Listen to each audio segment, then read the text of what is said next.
सुप्रभातम। आज हम शास्त्री द्वितीय वर्ष के विद्यार्थियों के लिए श्रेणी के प्रकारों की चर्चा करेंगे। श्रेणी मतलब में सीढ़ी। अभी तक हम 14 प्रकार की सीढ़ियों की चर्चा कर रहे थे। उन 14 प्रकार की सीढ़ियों में अपने 7 प्रकार की सीढ़ियों की चर्चा की थी। आज से हम 2 प्रकार की श्रेणियों की चर्चा करेंगे। जैन दर्शन में इसको श्रेणी के नाम से जाना जाता है। जब यह जीव मोहिनी कर्म का उपशम व क्षय करके श्रेणी आरोहण करता है। श्रेणी का मतलब में है एक उपलब्धि। उपलब्धि यहाँ 2 प्रकार की बताई गई है। एक साधक के लिए यह उपलब्धि चारित्र मोहिनी के उपशम व क्षय के रूप में प्राप्त होती है। चारित्र मोहिनी कर्म का मतलब में है मोह राग द्वेष के परिणाम और कसाय रूप परिणाम। तो एक तो हैं जिनके कसाय शेष है वैसे जीव, और एक वे हैं जिनके कसाय का अभाव हो गया है, या कहें कि जिनके कसाय क्षीण हो चुकी है, बस कुछ कसाय शेष रह गई है। अब कुछ कसाय शेष रहने का मतलब है उपशम श्रेणी, और जिनके कसाय का अभाव हो गया उनका नाम है छपक श्रेणी। ऐसी श्रेणियां 2 प्रकार की बताई गई। एक का नाम है उपशम श्रेणी, दूसरी का नाम है छपक श्रेणी। उपशम श्रेणी में क्या होता है कि चारित्र मोहिनी कर्म के उपशम के लिए किए जाने वाला आरोहण, कि अभी कुछ जो जीव हैं वह 8वें गुणस्थान, 9वें गुणस्थान, 10वें गुणस्थान से सीधे 12वें गुणस्थान में जाने वाला जो जीव है वह छपक श्रेणी आरोहण करने वाला जीव है। और 12वें के बाद 13वां, 13वें के बाद 14वां, और 14वें के बाद में सीधे वह सिद्ध दशा को प्राप्त कर लेता है।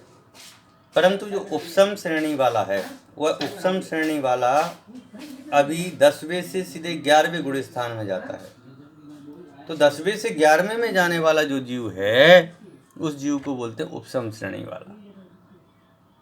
उसके संबंध में कहा गया है कि चारित्र मोहिनी कर्म के उपशम के लिए किया जाने वाला आरोहण उपशम श्रेणी है, और उपशम श्रेणी में साधक मोहिनी कर्म का समूल नाश नहीं कर पाता, अपितु उसे दमित करता हुआ अथवा दबाता हुआ आगे बढ़ता जाता है। जिस प्रकार शत्रु सेना को खदेड़ कर की गई विजय यात्रा राज्य के लिए अहितकर होती है, क्योंकि वह कभी भी समय पाकर राज्य पर पुनः आक्रमण कर सकता है।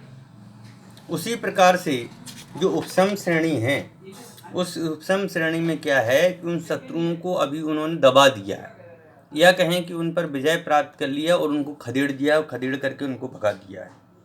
तो जो भगा देने वाली चीज़ है अभी वो कभी भी आक्रमण कर सकता है। यहाँ से उपशम श्रेणी वाले में क्या है कि कर्म जो हैं, हमारी साधना इतनी प्रबल होती है कि कर्म का उदय नहीं हो पाता। कर्म जो हैं हमारे नीचे दबे रह जाते हैं, पर वह कर्म कभी न कभी तो उदय में आएंगे ही, किसी न किसी रूप में अवस्था में उदय में आते ही हैं। तो जो कर्म उदय में आते हैं उनको नाम है उपशम श्रेणी। लेकिन जिन पर अपन विजय प्राप्त कर लेते हैं, जिनको अपन गुलाम बना लेते हैं, वह कभी उठ नहीं पाता है ऐसा शत्रु। तो ऐसे कर्मों का जब संपूर्ण रूप से क्षय हो जाता है, कर्म शत्रुओं का जब अभाव हो जाता है, तो उन अभाव पूर्वक जो गुण स्थान प्राप्त होता है उस गुण स्थान को बोलते हैं छपक श्रेणी वाले गुण स्थान। तो यहाँ पर अपन 2 प्रकार के गुण स्थानों की अपन यहाँ पर बात कर रहे हैं। तो जो छपक श्रेणी वाले हैं, वो छपक श्रेणी वाले जो मुनिराज हैं वह पूर्ण रूप से जो है शुद्धता को प्राप्त होते हैं, और जो पूर्ण रूप से शुद्धता को प्राप्त होते हैं वह छपक श्रेणी वाले हैं। तो जो 12वें गुण स्थान में जाते हैं, 11वें में नहीं जाते हैं, वो छपक श्रेणी वाले हैं। छपक श्रेणी वाले जो हैं ऊपर के गुण स्थानों में आगे बढ़ते जाते हैं कर्मों का क्षय करके, और उपशम श्रेणी वाले जो हैं वह नीचे के गुण स्थानों में आते हैं। 10वें गुण स्थान में जाते हैं दोनों, पर 10वें गुण स्थान से एक तो 11वें गुण स्थान में चला जाता है, जो 11वें गुण स्थान से सीधे नीचे आता है। 11वें से 10वें में भी आता है, 9वें में आता है, 8वें में आता है, 7वें में आता है, 7वें से फिर 4थे में भी जा सकता है, 5वें में भी जा सकता है, 6ठे में भी जा सकता है। तो जो उपशम श्रेणी वाले जो हैं वह उपसम श्रेणी वाले मुनिराज नीचे की तरफ आते हैं और नीचे से फिर मिथ्यात्व गुण स्थान को प्राप्त करके सातवें गुण स्थान से अपनी शुद्धि प्राप्त करके आगे के गुण स्थानों में छपक श्रेणी धारण कर सकते हैं। पर जो छपक श्रेणी वाले हैं वह छपक श्रेणी वाले तो हमेशा ही ऊपर के गुण स्थानों में ही आरोहण करते हैं।